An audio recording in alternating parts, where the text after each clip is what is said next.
I'd like to welcome Coach Nick Friedman from the Charlotte Hornets organization. Coach Nick is a Division III player and has been an NBA skills trainer. He has also been a head of player development in the G League and has worked with a bunch of NBA players, as well as some players playing in the Euro League, etc. So we'd like to welcome Coach Nick out here. Thank you for joining us and finding the time. It's going to be an exciting session where Coach Nick is going to break down and show some videos about what it takes to play at the next level. The first half an hour, he's going to be talking a little bit about player development and what he does with his players. And then the next half an hour, we'll have a sort of a question answer round where he will try to answer most of your questions. Due to the limitation of time, we don't know if we can answer all the questions, but we'll try to answer as many as possible during the session. And post the session, we'd love to get in touch with you all. So Coach Nick, over to you. Well, first and foremost, thank you for having me. Anytime I've got the opportunity to help teach and grow the game across the world, especially in a country like India, I'm blessed. So thank you for having me, and I'm excited to show you just some stuff I've done over the last couple of years. What I'll start off by doing is I'll share my screen. I'm going to try to do a little bit of a breakdown of some of the ball handling work I do and how I progress in different type of ball handling drills. I'll do the same thing with some shooting stuff, some finishing, and then introduce a decision-making element. A big thing with what I've done to separate myself as a trainer, as a coach, is I think a lot of trainers don't make their players make decisions in workouts. It's a lot of scripted work, which is great. Guys need to get reps at certain moves, certain mechanics, certain skills. But at the end of the day, the game of basketball is unpredictable. You're going to have to make decisions on the fly. You're going to have to read and react on the fly at any moment. And the more that you can train that, the more you can try to simulate that, I think the more you make your players comfortable to doing so. So I'm going to share my screen now. Give me 1 second.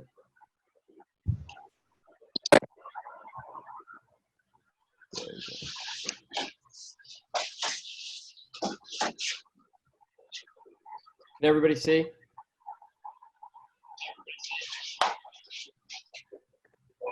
Yes, sir. We can all see? Okay. So the first and foremost thing, as a trainer, coach, right, you have to come up with your set of values. You have to come up with your pillars, what you want to create as your identity for your training culture, right? I think a lot of times we step on the floor and we don't know exactly what our purpose is and what we're trying to teach and what type of people that we're trying to create.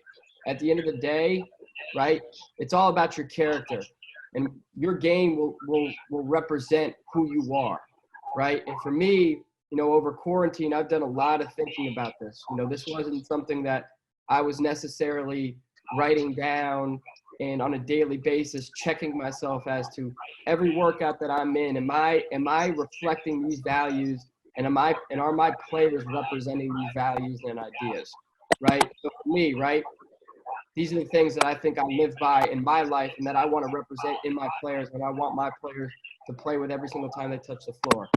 First and foremost, we're joyful, right? We're excited. We're blessed. We're so grateful to be able to play this game on a daily basis. I didn't get to shoot a basketball during quarantine for 2 months.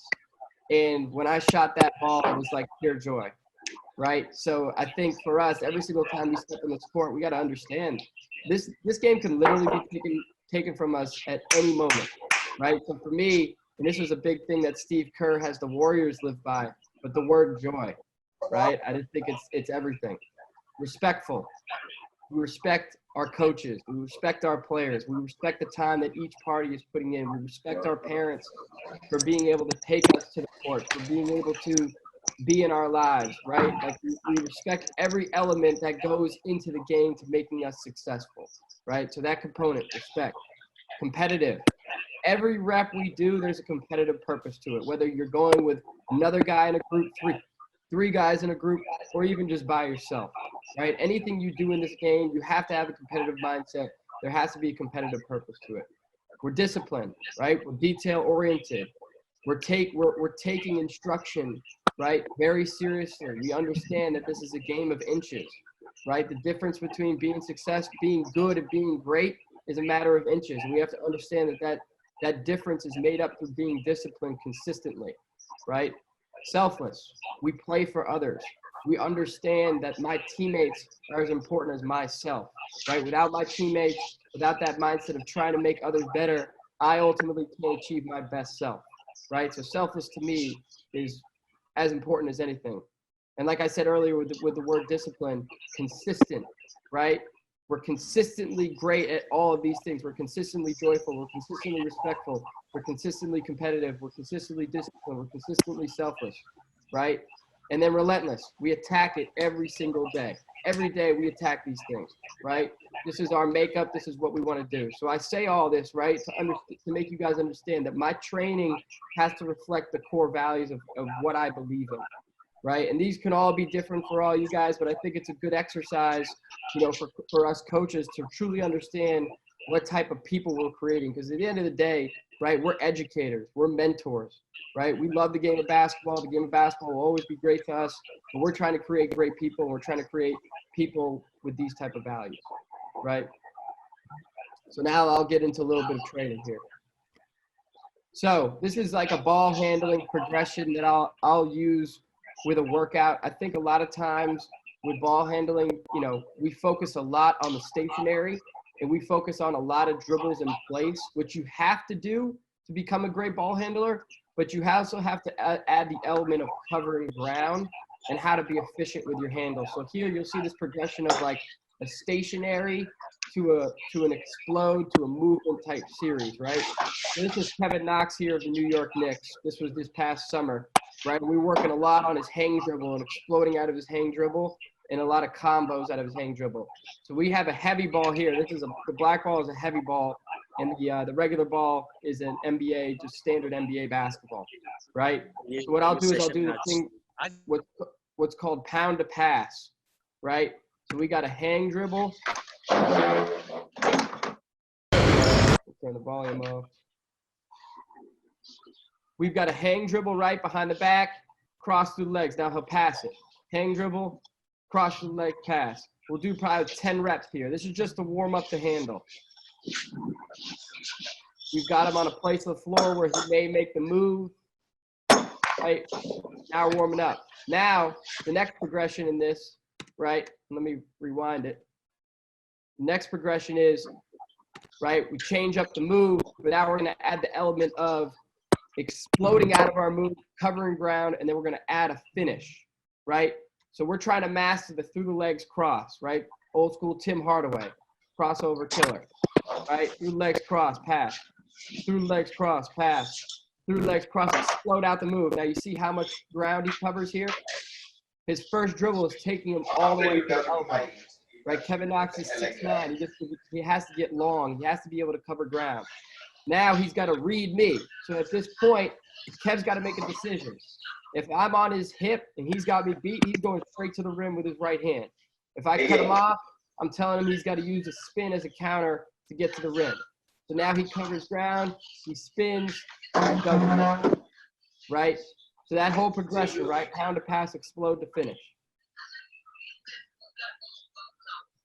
Okay, so you tell me, are you allergic to any of these medicines? Now the next, same clip right here, right? We're going hang. We're working on our through the legs. We're exploding out. Now the next move, we call that a power euro, or I do. Some people will call it a shoulder hit, right? If I don't cut him off, he's going all the way middle to his left hand. If I cut him off, he's got power euro, and now he's got to finish over the weak side defender. He gets blocked right there, right? Next series. Now we're adding a decision element. We're adding a passing element. So right here, we're doing the same pound to pass thing, right? Through the legs. Boom, working on his explosion, his crisp handle. He explodes out, right? At this point, you've got multiple coaches on the floor, all right? You've got two coaches on the weak side, one in the corner, one in the wing, two coaches guarding it. Now, Kevin has to read, right? He's got to read his defenders. He's got to read the low man. He's got to read what we call, this guy in the blue shirt would be the crackback, right? So our guy in the corner is rotating over. He's the low man. And now Kevin's got to make a decision. If the low man doesn't recover over, Kev's just going to finish it. If he rotates over and the guy cracks back to the corner, he's got to kick wing. So right now, Kevin kicks wing, right? We make the right read. At that point, right, I try to give my drills a grading system, right? Or a number of points you got to get until you get out of the drill. So Kev gets a point here for making the right read. Now, once he passes, we'll move him right to the post. We put him in the post. If Kev scores, that's a point. If Kev misses, that's 0 points, right? So right here, at this point, it's live. He's just got to get a bucket. He's got to put that ball in the basket. Doesn't put it in, now we're still at 1 point, right? 1 point for the correct read, 0 points because he doesn't finish it. We got to go to 6 to get out the drill. Once we get to 6, we go to the other side of the court. But this is what we want, guys. We want failure. I use the terminology train ugly, right? At this point, Kev has done a couple things wrong, right?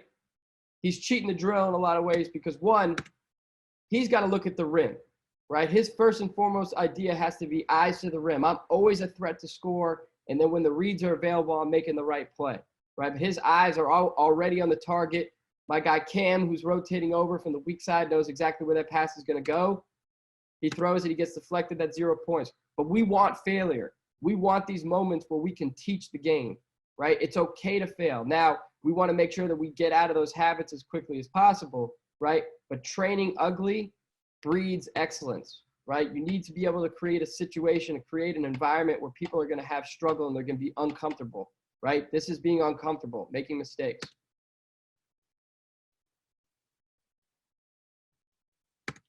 Now, the next element, right, is a lot of times we don't necessarily practice our handle in our transition, right? The majority of the games that we play in are going to be in transition. They're going to be in the open court. And a lot of times, a lot of offenses, right, they struggle because they're not efficient in transition because we don't necessarily practice it all the time. We just expect our players to be able to play fast. So I think here, this is a pretty simple drill where you can have 2 coaches. You could even have 2 players and 1 coach and have one of the players help in the drill and you can rotate, right? But you've got 1 coach taking the ball out of bounds. You've got the player running the wing, right? We call this pass a pitch ahead in the NBA. So, right, we've got my guy right here, Key Dean, throwing a pitch ahead to Kevin Knox. Now, at this point, this is a part of the floor where we have to be efficient, right? A pitch ahead attack. I'm coming downhill at the coach, right? Now, this is live. Kev needs to make a read. He's got to find a way to get to the basket. Right here, he makes a move. He gets a running hook. Now we continue it, right? Coach goes and gets the rebound. I'm running out to go guard it. He's got to make a read. He's got to get downhill and finish, right? Dunks it. Now we go a 3rd time. So you incorporate your conditioning. You incorporate your transition work, right? You're killing 2 birds with 1 stone. A lot of times what I'll do is, like, say we're 30 minutes into a workout. We've just finished a shooting drill. I may just throw this out there, and he's got to be able to tackle it on demand. It's unexpected, right? It's unpredictable. That's how the game is going to be. Same thing here, right? This was like 30, 40 minutes into the workout. I said, Kevin, you just got to go grab a rebound, and you got to push it the other way. We needed to emphasize Kevin taking the ball off the rim and initiating and pushing offense himself, right? So he gets it off the rim. Now we've got 4 total coaches in this drill, and you can even have a player play defense, right? You can have the other player that's off play defense. Now he's got to come back, and this is a live pick and roll, right? So now it's a live pick and roll. He's got to read the defense. I go under. We've got a rescreen, right? Now my guy Ben Resner, who's right here, you can make this a player. So say you got 2 players going. You can have the player guard in the pick and roll, and you just make it 2-on-2. Right, you get a point for a bucket, right? So Kev finished the layup on one end, that could be a point. He comes back, he doesn't get a point, 1st to 6, right? Make it competitive, like I said. And he's looking a little tired.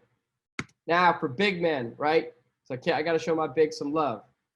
I'm a big fan of this drill. This is a full court ball handling drill that incorporates touch. It incorporates a little bit of passing. and incorporates screening, right? For bigs, the art of the game comes down to if you're a good screener or not, right? You need to be able to understand screening angles, and a lot of times we don't necessarily practice screening or value it as a skill. Screening is a skill. And we got pound to pass, right? So you could do any move. You could do in and out the legs. You could do double in and out, whatever it is. But now he's pitching the ball, right? Pitch it. It's like a dribble handoff, dribble pitch. We're going down the full length of the court, right? So we're in the middle of the court. In the NBA, we call this area the trail. This is where bigs have to excel at handling the basketball, right? You look at guys like Nikola Jokic who excel at just dominating the court in the middle of the floor, and they can just navigate and make all the right reads and do what we call create action. They can play make, right? So now you're coming downhill. Now at this point, we've got two coaches in the corner, right? Ray has to read whether the coach is going to go over the screen or under the screen. If he goes over, right, he's just immediately rolling to the rim. If he were to go under, he would have to rescreen. So he rolls to the rim and he gets a dunk, right? So now you'll see another clip where Kerry Blackshear from University of Florida has to read. So now he's making the move. We're doing any type of combo move to work on our handle. Downhill, pitch it. Now he goes under, right? Now we're in a rescreen. Now we're in a roll. And now we're finishing, right? But all of that screening action, this is a big time skill. A lot of guys, especially going from college to the NBA, they all struggle at understanding screening angles, and they all don't understand that it's truly a skill and guys can get paid.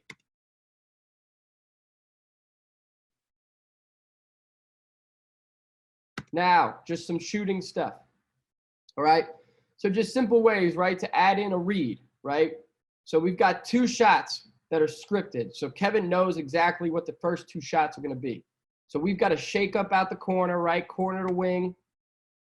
First shot, right? That's one. Second shot. We got coach throwing the baseline pass to the drift to the corner.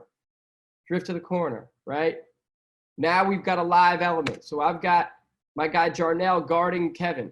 Kevin's got to read whether he's going to go under or over the screen, right? Very simple. At this point, he goes under. So now he has a DHO sit behind, dribble handoff, sit behind three. So he shoots that. But if Jarnell were to go over, right, Kevin would just use his inside foot like JJ Redick, right, create separation and raise up on the other side of the handoff, okay? Just a little simple way to add in some read and react so things are unpredictable and you have to make a decision on the fly. The next one is incorporating passing into then getting shots, right? I think a lot of times in player development, we as coaches, we don't work on passing enough, right?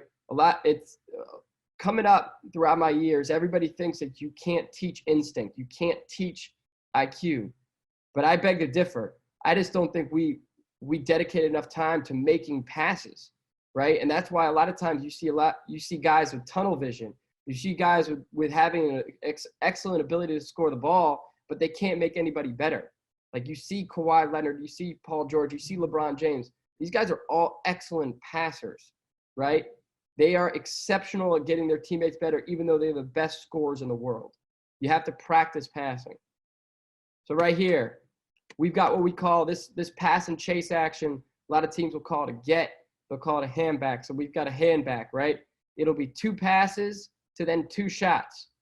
So right here, we make the get. We've got a rescreen, right? So we got pocket pass, throw it to the coaches. So right now we've got a total of 4 coaches on the court. You could have 1 player in the corner. You could have 3 coaches, right? Be creative on how you implement it. Now we've got another get, right? At this point, Angel Rodriguez, right? From the Austin Spurs, great player out of Puerto Rico. He's got to make a read, right? So he's got to read if my guy Mario helps and tags this roll, right? Or if he stays attached to his man and I'm rolling down the middle to the rim and I'm open. So Angel needs to make that read. He commits to the roll. Now he throws it, right? At this point, you see how Angel is inside the three-point line. We teach relocation, right? The minute that you throw that pass, we have to immediately clear the 3 for space, right? We've got to clear the 3, get out, because if this guy in the corner drives it, I can't clog the floor, right? So right now, he relocates, and then now we get shots. 1 shot, 2 shot, right? Now, this is just a simple way to get reps, right? A lot of times it's, okay, I want you to get 500 shots up. Let's get 500 spot shots up. But you can incorporate some passing in it first to then get shots, right? And then you can make it competitive. So my guy over here, Justin Robinson, he's ready to go. Once Angel shoots those 2 shots, he has 1 point. He made 1 out of 2. Justin Robinson is up. We're playing a 6 to 8, right? Always make your drills competitive if you can.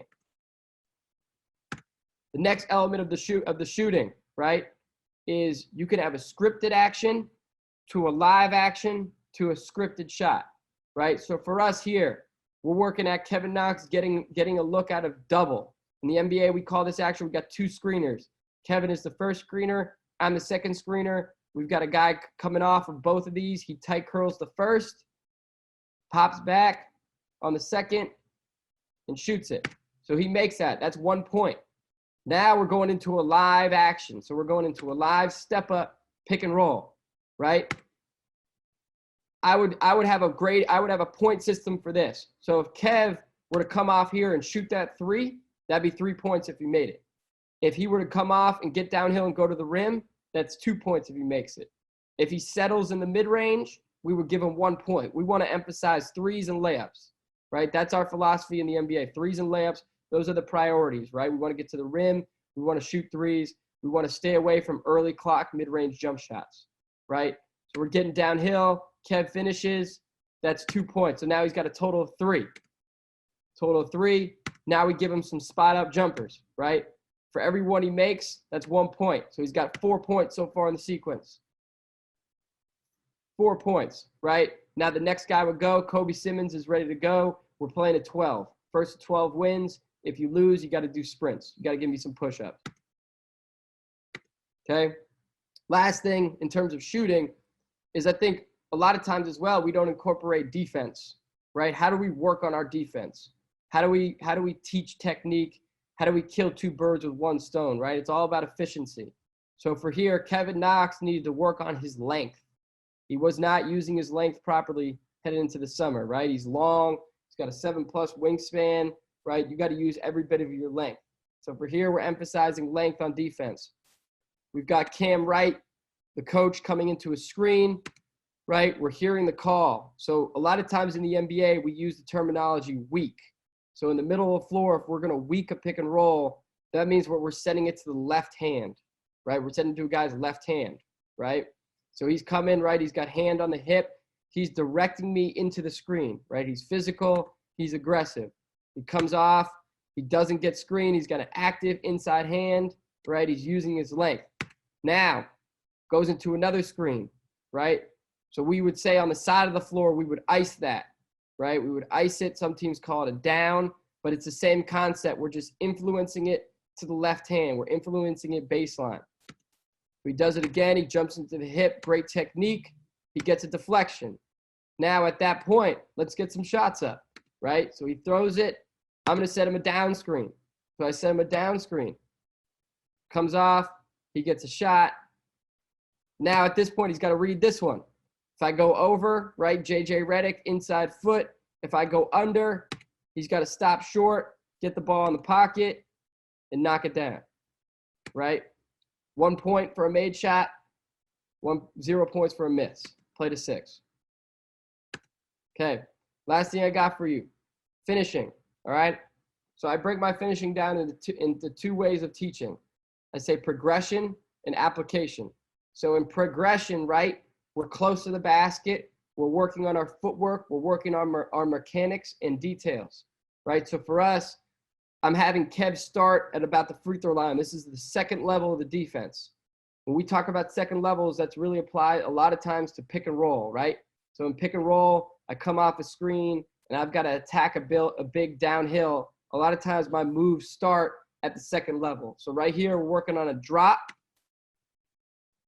Working on a drop into a euro, right? So what I'll have him do is he'll drop, euro. This is all scripted. He's not making any read here, right? We're just working on the move. Gets to his left hand. Now, you'll notice that Kevin Knox is backpedaling. A lot of times, we don't finish with our eyes and we don't have our chest square to the rim. A big thing that I try to teach, right, is balance at the rim.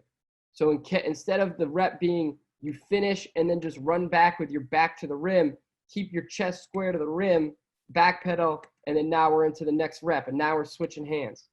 So now on demand, I've got to know my footwork going both ways, right? Know my footwork going both ways.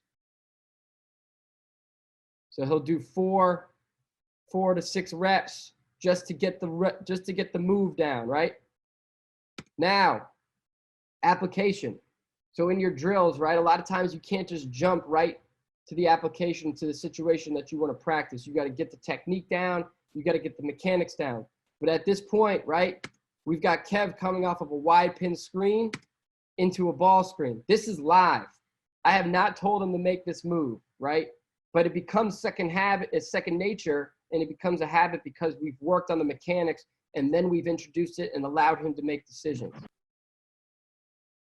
So now he comes down, and now we're working on the exact same move, right? Exact same move. We've gone to the situation, and on demand, he's been able to apply it. That's when you know a guy is getting better, when you don't have to tell him what move to make. We do it again. Now he runs into a second one. Drop, works on it again. Really nice. To me, that makes me, I'm pumped up right now. I'm excited. I'm happy. This is like, man, I'm seeing growth, right? I don't have to tell him to make the moves. He understands angles. He understands that he has to, that's how he applies, right? Same idea here. So we're just working on footwork, right? So now we've got no dribbles. We're going same hand, same foot, right? Left hand jump, left hand finish. Off that left foot, or sorry, right foot. Oh, my mistake, yeah. Getting my feet work mixed up. But same hand, same foot. You see how he's backpedaling, right? Look at the ball placement. Excellent ball placement. It's coming from his rib cage. It's coming from his chest. Eyes to the rim the whole way. Doesn't take his eyes off the rim, right? And he's there. But it's balance every time. Now, right? Different player, Tremont Waters, with same concept. Now we're putting him in the situation. We're putting him in a state where he can apply the move. So now he goes in and out, right? I'm not telling him to make in and out. He's got to read me, right? It's in and out. He can do any move, but he decides to go to an in and out. And then now he gets to that same finish we were just working on, right? So that's the goal. We want to get these guys to apply the technique that we're working on demand, right? And a lot of times you could come off and rep this out. We've repped this move before, right? He understands that this is something he can go to on demand. This is part of his package, right? This is part of his, what we call his bag. So we've got that in his bag, and then now he's just got to go out and apply it. Lastly here, and I think this is how I've really developed, you know, my drills and what I feel as if I've got to apply to how I teach guys. But when I watch the game, right, I'm studying for ways to apply these concepts in my drills. I've never been a guy who's watched a lot of other people work. I've appreciated other people's work, but I get a lot of my inspiration from just simply watching the game of basketball and finding creative ways to apply these concepts, right? So you're gonna see Caleb Martin of the Charlotte Hornets come off this uphill DHO. So when he comes off this uphill DHO, you'll see that 3 guys are on the weak side, right? You've got PJ Washington in the high slot. You've got Jalen McDaniels in the wing. And we've got, who I can't really see in the corner, we've got one of our guys in the corner. But Caleb Martin is turning the corner. When he touches baseline, we've got to activate this middle guy right here to cut. So we call this a Canada cut here in Charlotte, right? So as he touches that baseline, Jalen McDaniels is understanding that he has to cut to the rim, right? This is a big concept for us. We get a dunk, okay? Now, how do I apply that to a drill? This is a big concept for us in Charlotte. We got to get guys to be able to read this on demand, to be able to understand this spacing on the floor without us having to always correct it, right? It has to become a read in the game. It has to become instinct. So now I'm looking at that situation. I'm like, well, how do I build a drill that teaches that, right? How do I build a drill that allows the handler to understand that he's got to make that read or understand that that read is going to be available once he touches baseline, right? So we've got Tremont Waters here, right? We're starting them at the second level. This is just a warm-up drill to get guys going, right? So Tremont touches baseline. He throws that pass. Okay, he understands. I touch baseline. I'm probably going to have 3 guys on this weak side spaced out.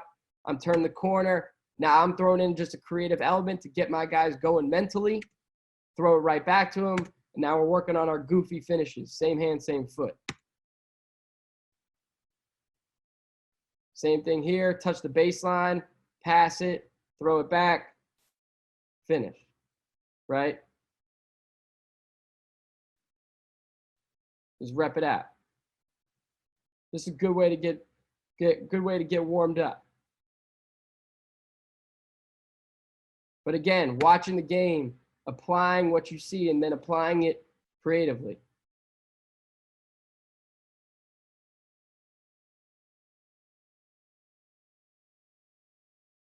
Couple more reps.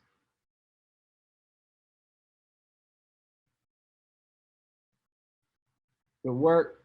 Show your players some love. Same thing on the other side. Now we got the left hand, throw it, left hand finish. So that's pretty much what I've got for video. You know, would love to answer any questions, and hopefully that was helpful. Should I stop the share?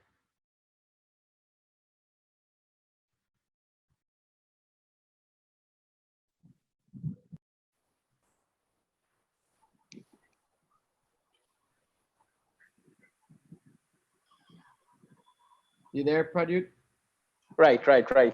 Thank you so much. It's indeed one of the most informative sessions I've gone through online, actually.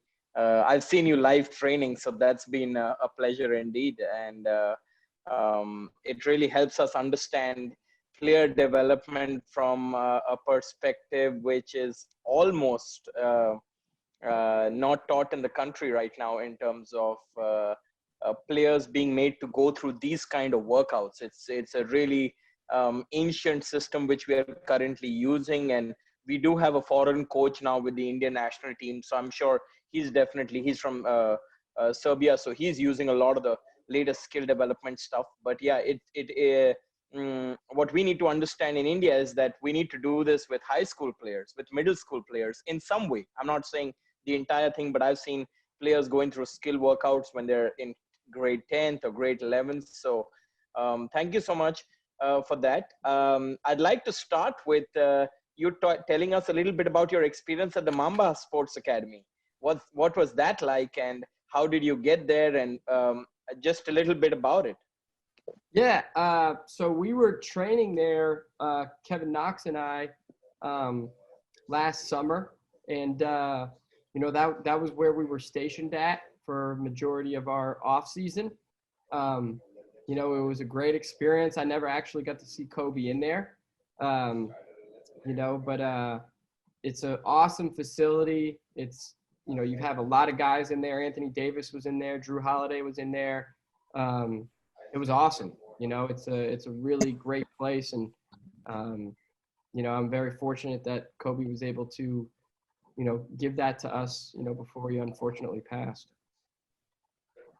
Indeed. So I'll request you all to just start putting up your questions in the chat box, or if you'd like to just ask us, just raise your hand, and Christo, you can start unmuting people when they want to ask a question.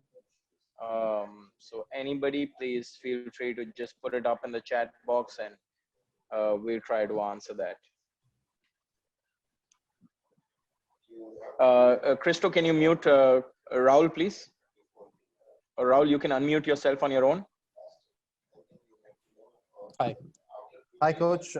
Thank you for that session. This is Raul, strength and conditioning coach at SpeedX Strength. Nice. I just want to know, how do your players react when a competitive drill ends with a punishment, which is a physical activity? How do they, what's the attitude like at the end of that? Generally it's not resistant. It's usually guys understand that they've got They've got to pay the consequences for not winning. You'll have some guys that'll, not give their all. And then you, as a coach, you've got to hold them accountable and let them know. You can't just let them go through the motions. You have to hold them accountable. At the end of the day, what I've really learned is, as awkward as it may be sometimes to hold a guy accountable, that's what they want, right? They want to be coached. They want to go through those tough moments. At the end of the day, they value that as much as they may show you resistance. But I also tried not to make it a crazy punishment. Like, it may just be 4 trips up and back, but you've got to attack it, right? Nothing crazy, nothing like too brutal or long. I mean, it really depends on if your players are coasting through the drills. Maybe you change up how much punishment or quote unquote punishment they've got to endure after losing a drill. But at the same time, I try not to make it too extensive. It's just really quick hitting, and now we're moving on to the next thing. Right. Thank you. No problem. One sec.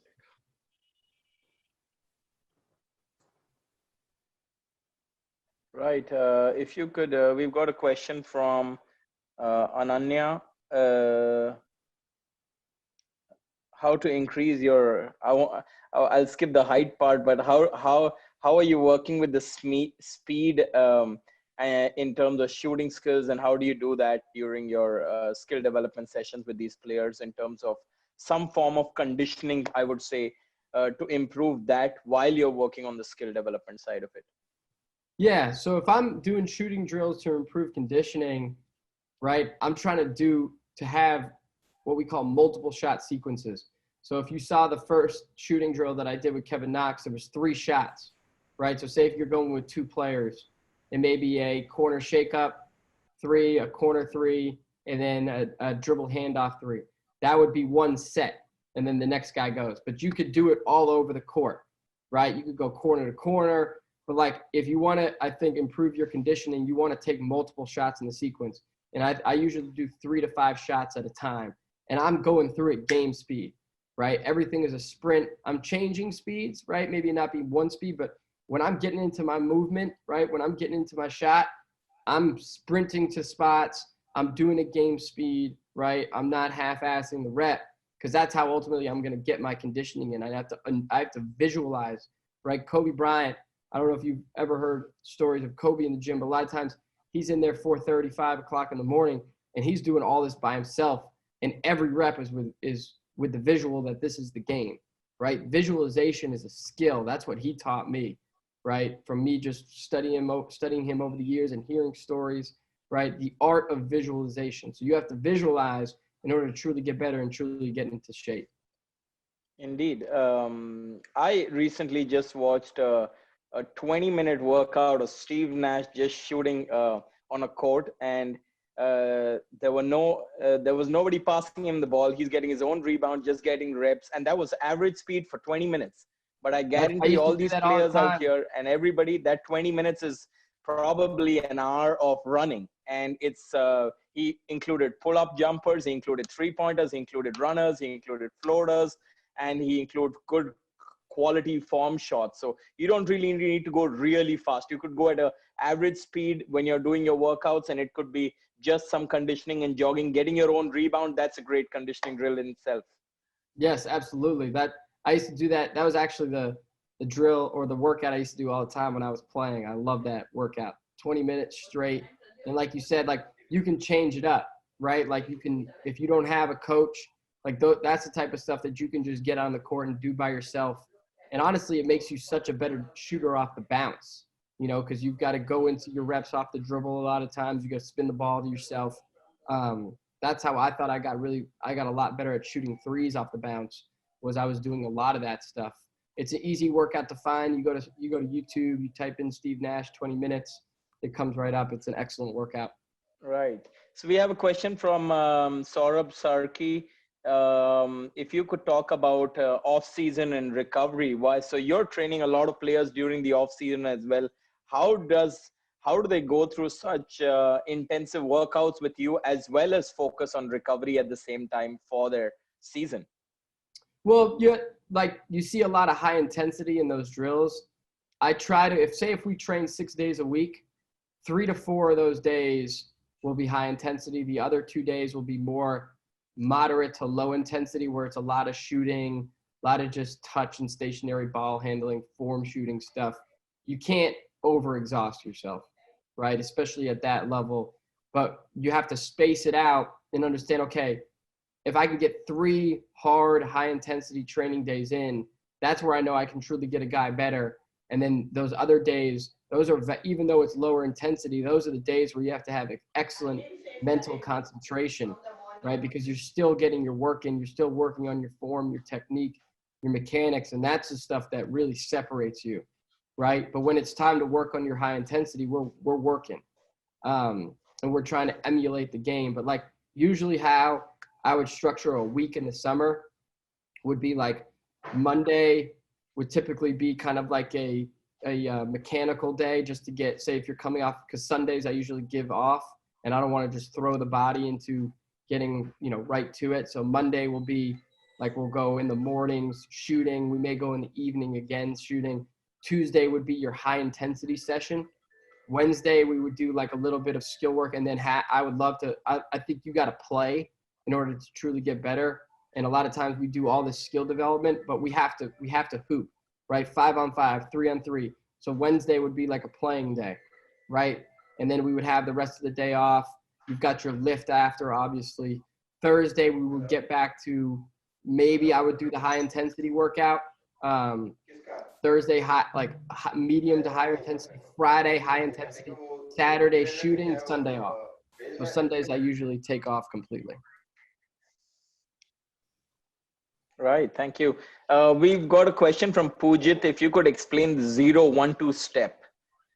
Is that the 1-2 step, and somehow some places it's being called a travel, and just the 1-2 step when you're going into an inside foot step. Have you guys heard about the 0, and how's that in terms of the NBA? How's that changed? Well, so you're talking about the Euro step? I'm actually not sure about the question. I don't know if someone can help us with that. But it's basically the 0, what is not getting counted as a step. So negative step. He's talking about negative step. Yeah. Okay, yeah. So like when you catch and step out of bounds, right, or step backwards, yeah, that's huge, because you see a lot of those issues in the corners in the NBA, right? You have a lot of guys that catch, they rip and go, and then they step out of bounds, right? Or they travel. And a lot of times, it's big in college, but guys in the NBA will do it when they transition over, right? So a lot of times it's just making sure that you're efficient with your movement, right? We try to teach as little negative steps as we possibly can, right? Sometimes mechanically in movements, if you're exploding out of a move, it's it naturally will occur, but it's also, you combine a lot of those habits in your strength and conditioning. So I try to, I'll teach that stuff if I see it, if it's an issue, but you also have to be in line with your strength and conditioning staff and see, hey, what are some movements that our guys can help teach in the weight room that will translate to the court, right? So I think eliminating that negative step and being efficient with your movement, when you rip and go, when you catch and play off a catch or explode out of a move, that's some stuff that we can work on in the weight room, for sure. Right. Okay. We've got a question from Ananya. What's an ideal diet for a youth athlete? Well, for a youth athlete, I would say, hey, if you're on the court all the time and you're working on your game and you're out there two to three times a day, you just got to eat. When I was young, I wasn't really concerned with my diet like that. I tried not to obviously eat terribly, but at the same time, you're burning so many calories. It's just a matter of having consistent meals. Like breakfast is essential. Lunch, I try to eat 3 to 4 meals a day. But for me now, obviously, I'm a little bit more concerned about my diet and well-educated. But, I just think it's you got to have a decent carb intake. You got to have a high protein intake. But I think it's just a matter of eating consistently and understanding you're burning a lot of calories on the court. Right. Okay. Saurav, you can unmute yourself. You wanted to ask a question. Okay, hello. Am I Yeah, audible, go ahead, sir? Saurav. Yes. Okay, so my question is, the players like Giannis and Sir Ja Morant, sir, these players we see they are very not bulky. And sir, how do they cope up with their performance? Means they even gain weight, and as we have seen, Giannis means he has gained a lot when he was earlier very skinny. But how do he keep up his performance and as well as gain weight at the same time? Because he is doing weight training also, and he is also simultaneously doing the cardio means the workout. And sir, how do they Right. cope up with the thing? So that is the doubt. Sure. Yeah, it's a Nick, good question. like Giannis has bulked up a lot in the last few years, came in as a very skinny guy. It's a great question. How are they keeping up with their pace while gaining a lot of muscle and mass? Yeah, I mean, it's tough for me to fully answer that question just because I don't know Giannis's training regimen. I know with Kevin Knox, we really needed to put weight on him last summer, but we also needed him to work on the court, and we had to demand a lot of his body on the floor. So we had to make sure that he wasn't necessarily like losing weight, right? So it's, you know, a ton of protein shakes. You know, like he's on the court, he has protein shake before he gets on there, and then like not right before, but like that'll be like his meal to start off. I'm more of a fan of like I'd rather just like have guys like eat than have supplementary shakes. You know, if you can eat a ton of eggs, 5 to 6 eggs maybe in the morning, and then after, you know, he works out, gets on the weight room, and then you're having your big protein shake. I'm not, I won't lie to you, I'm not a strength and conditioning coach, so I don't want to give you guys any information that may be questionable, because I know Indeed. Raul, We'll try to Raul answer has that, good and answers. Rahul could probably, we'll get Rahul to take it up later with Saurav. We Right. have another question by Solomon. Uh, can you talk a little bit about the gather step used by Harden and Giannis? Yeah, you know that in the NBA it's weird. I use a lot of these guys will like disguise 3 steps. So you obviously aren't allowed to use 3, but these guys have mastered the art of hiding that 3rd step. And what they do is their first step is usually with a bounce and a dribble. I mean, it's with a step and a dribble at the same time. So when you in the NBA, if I dribble and step simultaneously, so if I step with my left foot and dribble with my right hand, and they both hit the floor at the same time, I'm allowed to take 2 more steps, if that makes sense. So watch that when you're studying these guys, because it's not necessarily a travel. They've been able to manipulate the game and innovate the game because of their understanding of the rules, right? Which is it's incredible to see and incredible to watch. And you know, we as player development coaches, we've taken note of that and you know, applied it to our teaching as well. Those guys are, I mean, they're just masterful, not only masterful athletes, but Right. just they're tacticians, you know? Indeed, very interesting questions.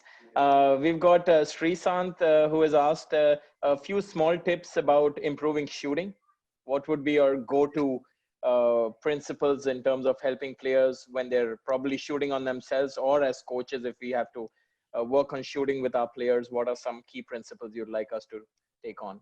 Yeah, I think the big thing is never forget about your form shooting. So when you step on the court, the majority of the times, I don't start off a workout with anything but form shooting. We go to form shooting, then ball handling, and then the meat and potatoes of the workout. So you got your single hand stuff. I wish I had a basketball with me, but like Yes. you got here, then you get to 1. So a lot of times and I don't know if you guys can understand this, but like when you get to form shooting, we always cuff the ball like this and then go like this. I think this is wasted motion, because in a game, we don't necessarily do this. We catch the ball here, and then we're right to our shot. So like what I do is I'll catch it, right, make the player catch it, take this left hand off, and then now we're just here through a single hand, right? So like I always start with a progression of that nature. And if you search on YouTube, Cody Toppert, who was on here the other day, he has a great Yes. form shooting Yes. online progression. Proud of you. I know you could probably send that out to the group, but that's an excellent one. We've started with that with our players throughout the last 3 years, and we've seen a ton of results. So just making sure that at the end of the day, guys, you saw a lot of high-level creative stuff, but if you aren't fundamental, it's hard to be successful in this game of basketball. You have to always value the fundamentals before you can take that next step, and that's a big fundamental thing is form shooting. Indeed. Thank you. I will share Coach Cody Topper's form shooting drill with them. Nick, how much time do we have? What time is it? 9:22. Yeah. How much time do you have? Accordingly, I'll figure a way out for questions. Do we have about 10, 15 minutes? I've got 8 more minutes, guys. I mean, if you want to ask any more questions, if not, I'll wrap it up in 8. Okay. We've got Suraj who's asked what are some options on the hard hedge when you're training players? Suraj, are you talking about defensively, how the players need to react to that, or offensively? So while playing offense, sir, how to take advantage of closeout defense? No, one sec. Are you asking about how to defend? No. How to go against it, right? How to okay. Yeah. Offensively. Yeah, great question. So I think the big thing is you got like your bigs, right? If you're seeing a hard hedge or a blitz, that's a quick roll. So you got to set a screen. You got to roll quickly to the rim and see the ball early. And as a guard, sometimes it's just as simple as just getting off of it early and making your bigs make a play. Now, sometimes your bigs may not be skilled enough to make the play. And if that's the case as a guard, you've got to get wide and get around that, or you got to read to split, right? You got to read the angles of where that hard hedge is, right? But I'm trying to get wide. I'm trying to get around it. And I think the biggest thing is if I'm not going to pass it early, which at the NBA level, we teach our guys to get off of it early because we have bigs that can make plays. But don't get sped up and pick your dribble up and play into the defense, right? If you're going to get a hard hedge or a blitz, they want you to pick the ball up, right? So you pick that ball up. Now you're playing into the hands of the defense. Try to maintain your dribble, be efficient. Try to get around, try to look to split, retreat dribble, right? See the floor. But don't be afraid to get your bigs involved. But your bigs, when they roll, they have to see the ball early, if that makes sense. Indeed. Thank you. We've got Coach Bhuvnesh who's asked you, as skills trainers, how important is it for us to keep our practices up? Because a lot of times I'm trying something and I'm not able to demonstrate that. So it's really difficult. And there's a famous saying, don't teach it if you can't show it. So how do you, what would be your message for young coaches or just trainers who'd like to incorporate that in their training, but are not really skilled enough? Yeah, I think it's essential that if you're teaching the game, you should play the game. That doesn't mean that you have to have played the game at the highest of levels, right? But like you said, it's great for you mentally to stay engaged in the game. I think a lot of times, we train guys so much that we neglect ourselves and then we get out of shape and then we try to demonstrate and we have a problem demonstrating. It's all about being able to demonstrate the drill. I wasn't the greatest player in the world. I think I can step out there and get in a game, like a pickup game with our guys and challenge them. But like I didn't play in the NBA and I'll always say that I wasn't the best player in the world. But when it comes down to demonstrating a move, I can give the player a visual of this is what the footwork should look like, right? I can't dunk the ball. I can't get up there, but this is what the footwork should look like. This is what it should look like with your mechanics on a shot. So like the more that you play, the more that you hold yourself accountable, the more you're able to do those things and help and demonstrate for your guys. So as trainers, right, you always want to maintain your shape. And I just think it shows your players that you're extremely dedicated to your craft, right? And that you care. And that's ultimately what you want to get out of your players is that sense of they can trust you, right? And when you keep yourself in shape and you hold yourself accountable, I think it makes your guys feel as if they've got to believe in your words that much more. Nick. What are your views on one sec? Many players like Kyrie Irving, DeAndre Jordan follow a plant-based diet. What are your thoughts on it? Is it better than the animal-based diet? I like plant-based stuff. I can't tell you if it's better or not. I think meat in a lot of ways is important, but I think there are ways of maintaining your body and adding strength with a plant-based diet for sure. Sure.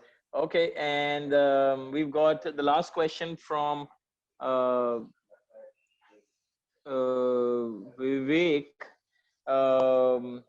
How do you what are your certain when you're working out a player, how do you have like a sort of a checklist in terms of what are certain areas which you want to cover in that workout, and how do we make sure that we have the best, or rather the most efficient way of getting them to have a workout, which, because sometimes there's so much to do, how do you narrow it down? Well, I try to do weekly themes first, and I think that like helps create a concentration of your workout. So like say if like week 1 of training is we've got to get Kevin Knox better as a finisher, like the majority of my workouts are going to be geared around finishing, right? The high intensity workouts are going to be geared around finishing, right? So for those 3 or 4 days that I have, the emphasis is that we're looking to find ways to become better at the rim. So like if I were to organize a high intensity workout and the weekly emphasis is finishing, my workout may look as if it's 5 to 7 minutes of ball handling to get warm, 5 to 6 minutes of form shooting. And then we're doing, majority of our work is oriented towards doing drills that incorporate getting to the rim and all of those situations that we talked about, right? Those live pick and rolls, just, making sure that my footwork is crisp, but that's the emphasis of the workout.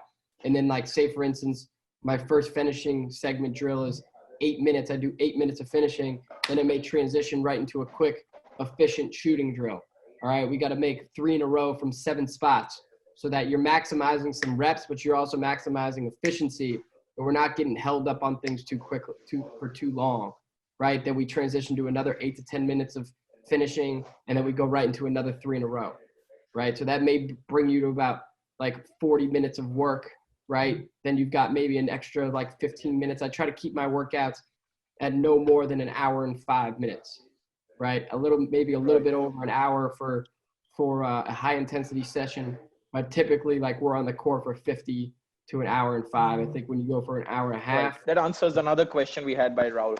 So yeah, to end it, it's been an enriching session. We've got over 50 participants who came down from across the country, and I hope you guys learned a lot from this session. I'd like to let you guys know that Dribble Academy is coming out with a center of excellence where kids from across the country will get a platform to come, live, train there. And of course, we're going to have Coach Nick come down to India soon at that facility, running a camp for girls and boys during the summer and during some of the off-season time when they can spare some time. So thank you, Coach Nick, for finding the time, and we hope to see you in India soon. Thank you so much, guys. This is an honor and a pleasure. I appreciate every single one of you for being on this call, and hopefully I was helpful. Indeed. Thank you, everyone. Please, I'm so sorry if we couldn't answer some of your questions. Drop me an email at dribbleacademy@gmail.com, and I will try to get Coach Nick to answer them for you a little later. Thank you so much. Have a good day. Have a great day. Stay safe, everybody.